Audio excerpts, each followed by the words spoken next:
낙동강과 안동댐 퇴적 후에 중금속 오염 문제 해결을 촉구하는 목소리가 커지고 있습니다.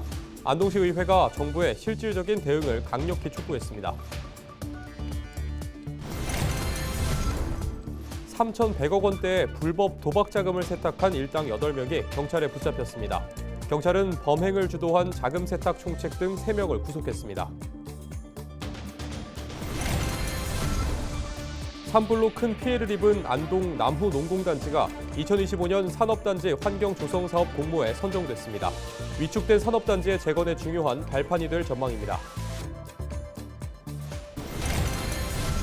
조규화 수성구 의장이 인구 감소 위기 대응을 위해서는 지역에 최적화된 인구 정책 수립이 중요하다고 강조했습니다. 미니 인터뷰에서 만나봅니다.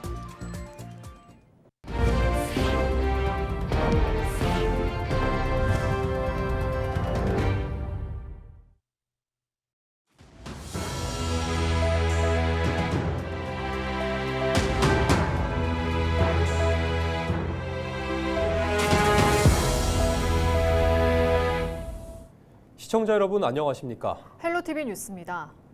이재명 대통령의 경북권 공약 중 하나로 낙동강 살리기가 있는데요.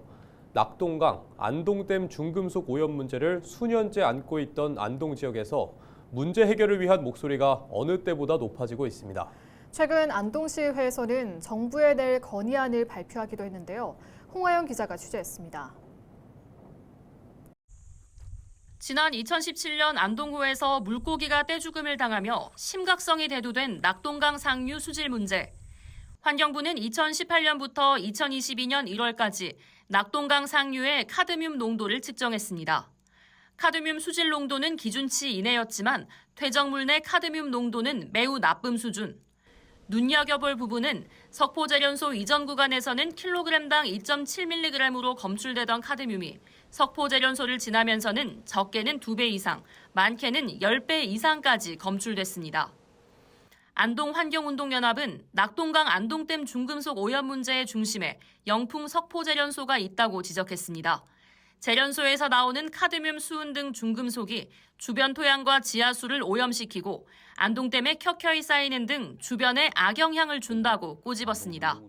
안동댐하고 이마댐 물고기를 비교 분석을 했습니다. 대조군을. 그랬을 때 안동댐 붕어 내장에서 나온 카드뮴이 이마댐 붕어 내장에서 나온 카드뮴보다 321배나 높게 나왔어요. 이번에는 해결을 꼭 할 수가 있느냐가 아니고 해결을 해야 된다고 봅니다. 최근 안동시의회 역시 퇴적 중금속 주요 오염원으로 영풍 석포제련소를 꼽으며 낙동강 안동댐 중금속 오염 문제 해결을 정부에 촉구했습니다. 안동시의회는 낙동강 상류와 안동댐에 수십 년에 걸쳐 퇴적된 카드뮴 수은 납 등 중금속 오염이 수질과 생태계를 위협하고 있다며 환경부가 오염 실태를 재조사하고 정화 사업을 국가 중점 과제로 지정할 것 등을 촉구하는 건의문을 채택했습니다. 믿기 힘들 정도로 악취가 심했습니다. 또 일부 구간에는 죽은 물고기뿐만 아니라 조류가 또 죽어서 그대로 퍼덕퍼덕거리는 경우도 기수 이전 문제도 얽혀 있습니다. 이건 단순한 지역 하천 문제가 아니라 국가수자원 정책과 직결된 국가 책임무인 것입니다. 이재명 대통령도 경북권 공약 중 하나로 낙동강 살리기를 꼽으며 지역 핵심 수자원 안전에 대한 목소리가 어느 때보다 높아지고 있습니다. 안동시의회는 이번에 발표한 건의안을 정부와 국회, 환경부 등 관계기관에 공식 전달할 예정입니다. 안동환경운동연합도 영풍 석포제련소 폐쇄 이전을 촉구하는 목소리를 계속해서 높여나갈 계획입니다. 헬로티비 뉴스 홍하영입니다. 3,100억 원대 불법 도박 자금을 세탁한 일당이 경찰에 붙잡혔습니다. 경북경찰청은 23일 부산의 한 아파트에 사무실을 차려놓고 불법 도박 사이트로 입금되는 자금을 세탁한 일당 8명을 검거해 범행을 주도한 총책 등 3명을 구속했다고 밝혔습니다. 이들은 작년 9월경부터 이달 16일까지 약 10개월 동안 주야로 교대하면서 대포통장으로 송금받은 도박 자금을 유령법인 계좌 등으로 이체하고 수수료로 11억 5,300만 원을 챙긴 혐의를 받고 있습니다. 한국산업단지공단이 주관하는 2025 산업단지 환경조성사업 3차 공모 사업에 남후 농공단지가 최종 선정되며 총 사업비 34억 6천만 원을 확보했습니다. 분야는 아름다운 거리 조성과 거리 조성 플러스와 노후공장 청년 친화 리뉴얼 사업 2개로 남후 농공단지 내 특화 디자인 거리 조성 가로 정비, 생활 서비스 기반 시설 등이 구축되고 중소기업 10개소를 대상으로 근로 환경 개선과 외관 리뉴얼이 진행될 예정입니다. 안동시가 고령 운전자를 대상으로 차선 이탈 경보 장치 설치 지원 사업을 추진합니다. 차선 이탈 경보 장치란 차선을 이탈하거나 추돌 위험이 있을 경우 경고음을 알려주는 차량 안전 보조 장치며 이번 사업은 생계 유지, 대중교통 이용 불편 지역에 진해 운전면허를 반납하기 어려운 고령 운전자의 교통사고 예방을 위해 실시하는 사업입니다. 지원은 안동시에 주민등록을 둔 65세 이상인 자 중 본인 소유의 차량을 실제로 운전하는 자면 신청이 가능하며 총 60명에게 인당 최대 50만 원까지 구입 설치비를 지원합니다. 희망자는 오는 7월 4일까지 주소지 읍면동 행정복지센터를 방문해 신청하면 되고 구비 서류는 안동시청 누리집 고시공고 또는 안동시 교통행정과를 통해 확인할 수 있습니다.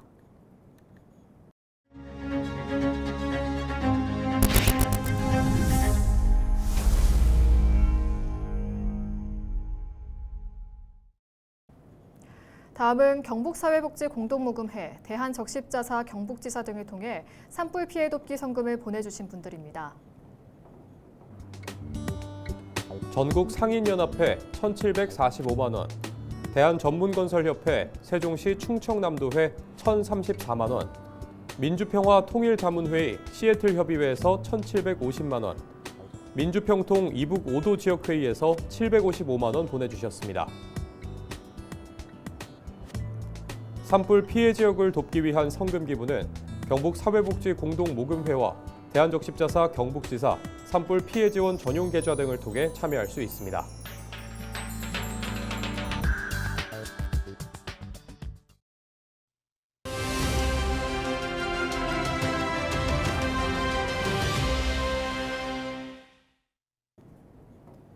급격한 인구 감소는 우리 사회가 직면한 가장 큰 도전 과제 중 하나입니다.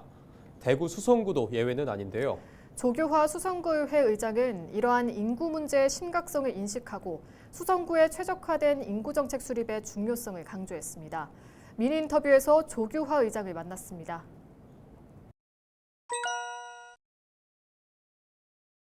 항상 구정을 믿고 성원해 주시는 구민 여러분께 깊은 감사의 인사를 드립니다. 의장이라는 막중한 자리를 맡은 지도 어느덧 1년이 되었습니다. 그동안 수성구의 발전과 구민 여러분들의 복리 증진을 위해 행복을 최우선으로 생각하며 한 걸음 한 걸음 부지런히 걸어왔습니다.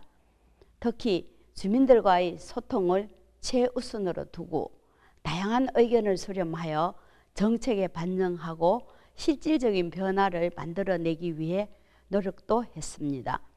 또한 연구하고 공부하는 열린 의회상을 정립하여 모든 의원들이 각자의 자리에서 활발한 의정활동을 펼치는 분위기가 정착되었습니다.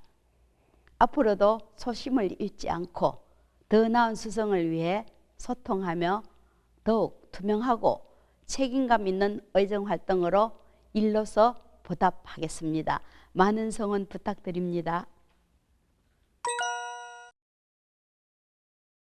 그동안 주민들의 오랜 염원이었던 두산동 행정복지센터의 신축 이전이 완료되었으며 기존 공간에서 수성못 그림책 도서관이 개관되어 주민들이 가족과 함께 다양한 문화 프로그램을 즐기고 계시는 점이 큰 보람으로 남습니다.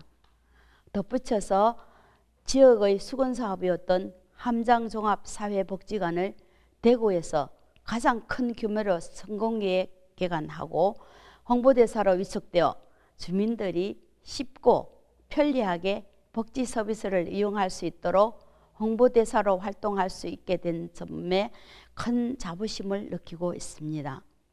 또한 지난 3월 대구시 구군의회 의장협의회 회장으로서 대한민국 시도의장 대표회를 수성구에서 주관하여 대구시와 수성구를 전국에 널리 알리는 기회를 가졌던 것도 기억에 남습니다. 현재 저출생과 고령화에 따른 인구 문제는 매우 심각합니다. 이러한 심각성을 알리고자 올 4월 보건복지부에서 주관한 인구 문제 인식 개선 릴레이 캠페인에 동참하였습니다. 인구 감소 문제는 지역 일자리, 또 골목 상권, 교육에 이르기까지 지역의 모든 부분에 영향을 주기 때문에 시급히 해결해야 할 과제입니다. 특히 청년 세대는 결혼과 출산을 불안과 부담으로 인식하고 있으며 단순한 재정 지원만으로는 출생률을 높이는 데 한계가 있습니다. 임신, 출생 지원, 육아, 친화환경 조성 등 다양한 정책이 뒷받침되어야 한다고 생각합니다. 수성구 맞춤형 인구 정책 수립을 위해 우리 의회와 집행부가 적극 검토하여 문제 해결 방안을 찾도록 하겠습니다. 먼저 어려운 경제 상황 속에서 힘든 나날을 보내고 계신 국민 여러분께 위로와 응원의 말씀을 전합니다. 저는 수성구의회 4선의 의장으로서 무엇보다 주민들의 목소리를 더 가까이에서 경청하고 구정에 반영하는 것이 의회의 중요한 역할이라 생각해 왔습니다. 우리 의회는 언제나 국민 중심이라는 원칙을 마음에 새기고 현장의 목소리를 더 가까이, 더 낮은 곳에서 소통하도록 하겠습니다. 앞으로도 한 분 한 분의 목소리에 귀 기울이며 모두가 함께 웃을 수 있는 더 나은 수성구를 만들어 가기 위해 늘 여러분과 함께 걸어가겠습니다.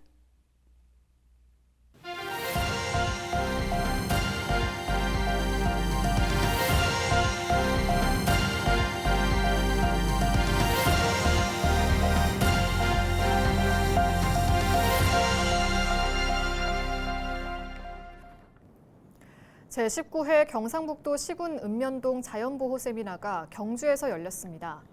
이번 행사에는 자연보호연맹 경북도협의회와 시군 읍면동 협의회 회원 등 600여 명이 참석해 기후위기 대응과 경북의 지속가능한 발전 방안을 모색했습니다.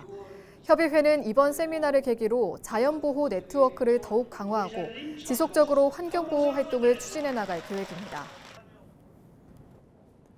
제1회 경산 카페 축제가 다음 달 4일까지 경산시 소재 카페 곳곳에서 열립니다.